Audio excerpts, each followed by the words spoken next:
Quando eu estava no terceiro ano de faculdade, eu tive aula com uma das professoras que era uma das mais temidas na graduação.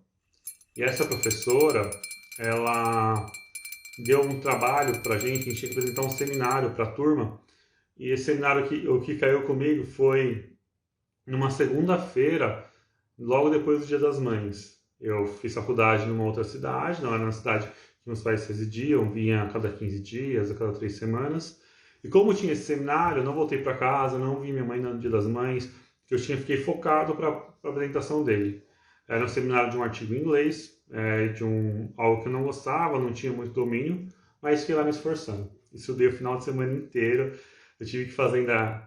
Quem lembra aqui daquelas transparências? Lembra que tinha aquelas transparências que a gente colocava e projetava na tela? Então, eu tive que fazer aquelas transparências. Eu fiz isso com 20, 21 anos de idade. Fui lá apresentar um seminário tremendo de medo, mas li, entendi, apresentei tudo. No final do seminário, a professora perguntou para a classe: pessoal, alguém tem alguma pergunta para ele? E ficou esse mesmo silêncio que eu estou ouvindo agora. Ela perguntou de novo: viu, mas ninguém tem nenhuma pergunta para ele? Nada. Perguntou por uma terceira vez. Depois que ela perguntou por uma terceira vez e ninguém falou nada, ela virou para mim e falou: ou você explicou muito bem, que todo mundo entendeu tudo que você falou, ou sua explicação foi uma porcaria que ninguém entendeu nada. Então veja, eu, um jovem, né, bem jovem, com 20, 21 anos, é lógico que não falava muito bem, estava desenvolvendo algumas habilidades, mas aquilo foi tão chocante que, poxa, eu me dediquei, me esforcei, fiz tanta coisa para apresentar esse seminário e para depois ouvir, nossa, entre aspas, né, porcaria que foi essa que você apresentou, que aquilo me marcou. Eu lembro até hoje do que era. Era um artigo sobre conhecimento de resultado, estudo em macacos, onde eles viam que era importante falar para o macaco, quando ele estava fazendo uma atividade motora, se aquilo era positivo ou não. Então, a importância do feedback positivo, ou não dar feedback, quando você está tendo uma aprendizagem motora. Era esse o cerne do artigo. Então, vejam, eu entendi, eu memorizei, eu lembro até hoje daquela aula, daquele sentimento que eu tive naquela aula. Tenho uma visão mais ou menos da sala, da cara das pessoas. Então eu guardei, mesmo sendo algo que não foi bacana para mim. Mesmo sendo algo que gerou uma reação de estresse.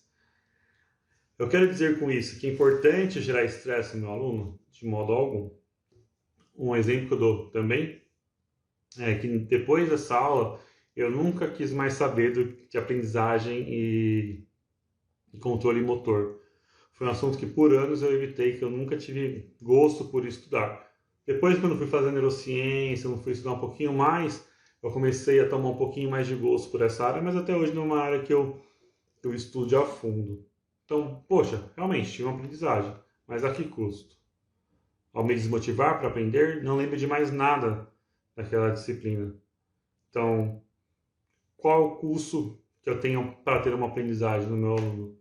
Quando eu levo uma aprendizagem, uma emoção no meu aluno, essa emoção é positiva, é prazerosa, ele tende a estar lá, ele tende a querer aprender cada vez mais, não aprender apenas para a prova.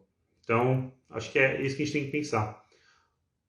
Eu estou trazendo alguma emoção para o meu aluno? Eu estou despertando alguma emoção no meu aluno quando eu trago um novo conhecimento? E essa emoção, ela é uma emoção gostosa, uma emoção boa, ela é uma emoção prazerosa, que vai fazer com que ele continue motivado a querer aprender cada vez mais?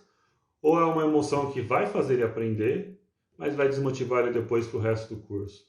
Vai fazer com que ele não busque mais conhecimento sobre aquela